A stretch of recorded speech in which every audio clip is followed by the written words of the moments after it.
All right, let's dive right in. We're going to talk about something huge today. One of life's biggest questions, really. It's this idea that your life, it isn't random at all. Not one bit. It's more like a beautifully crafted story.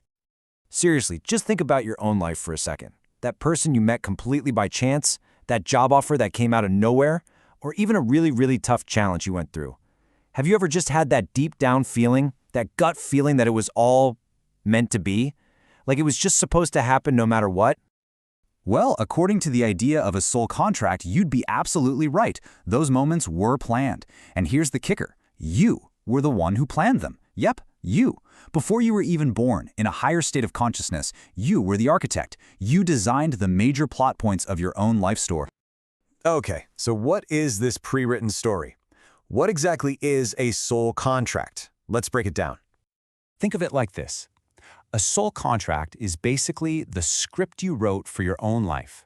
Before you ever took your first breath, you chose your family, you chose the biggest challenges you were going to face, and you picked out the most important opportunities for your own growth. You're not just the lead actor in this movie, you're also the writer and the director, the whole shebang. But wait a minute, this brings up a pretty big question, right? If we planned all this out, why in the world can't we remember doing it? Well, the idea is that when we're born, something called the veil of forgetting comes down. It covers up all those pre-birth memories. But here's the crazy part.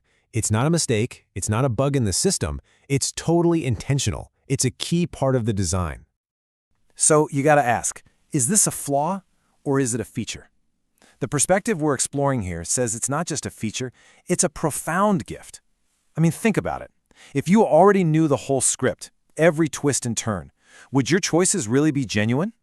How could you have any real, authentic growth? See, forgetting is what makes our choices real.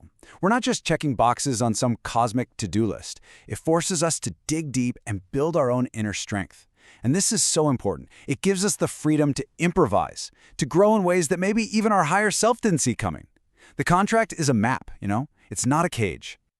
Okay, so if we've forgotten the big plan, how are we supposed to know what to do? Well, here's the cool part. Even with that veil, our soul never ever stops talking to us. It speaks a different language than our logical, everyday mind. And this is where we really have to shift our perspective. What your rational brain calls a coincidence, your soul calls synchronicity. In this way of looking at things, there's no such thing as a coincidence. Those moments of perfect timing, they're really deliberate messages, little winks from your higher self, just disguised as random chance. And your soul has so many ways of getting through. You've got synchronicity, of course, but what about that weird feeling of déjà vu, or those dreams you have over and over again? Those could be little echoes, soul memories. Your intuition? That's your soul's GPS, your direct guidance system. And get this, even the things that feel negative, like repetitive roadblocks or your deepest fears, they can be signs too. They're often just the universe redirecting you, pointing you right at the stuff you came here to work on. There's this great example in the source material that I love. It's about someone who is feeling super lost in their career.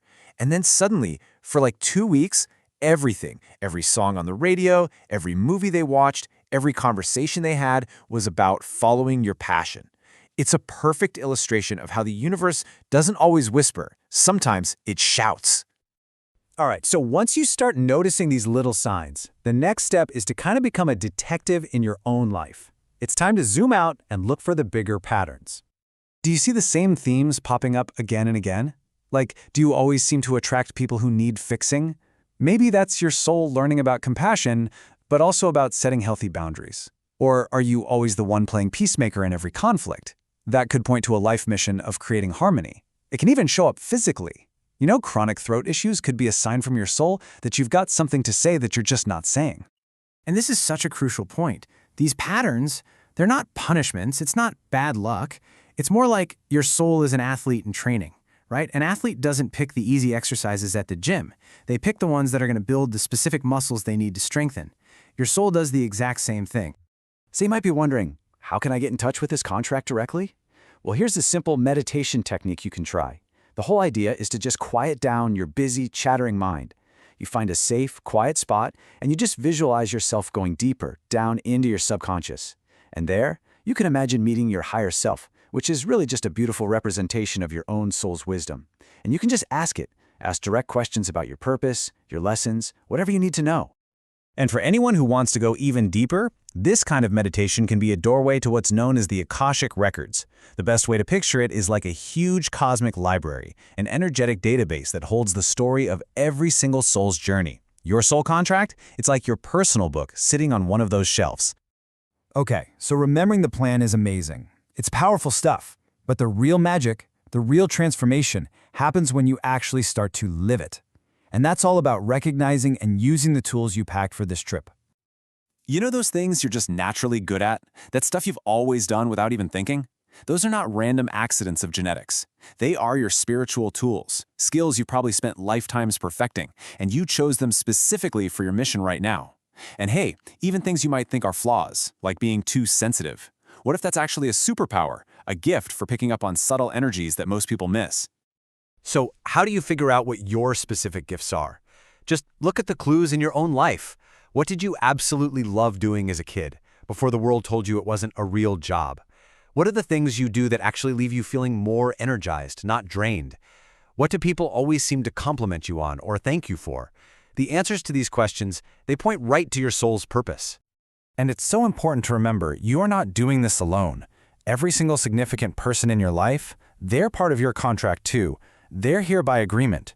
Some are your support souls, cheering you on. Others are your challenge souls, the ones who really push your buttons and force you to grow. But they're all your spiritual partners, playing a role you agreed on together.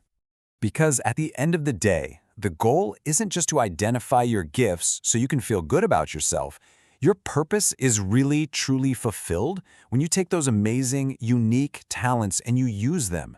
You use them to contribute something, to help someone, to serve the world in the way that only you can.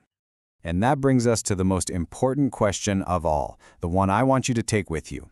What are your unique gifts, the ones your soul packed for this journey? And maybe more importantly, what's one small thing you can do to start sharing them today? Let's just leave it with this one powerful idea. You didn't forget your contract by accident. You forgot on purpose, so that the journey of remembering, of rediscovering who you truly are, would be the most incredible, empowering experience you could possibly have.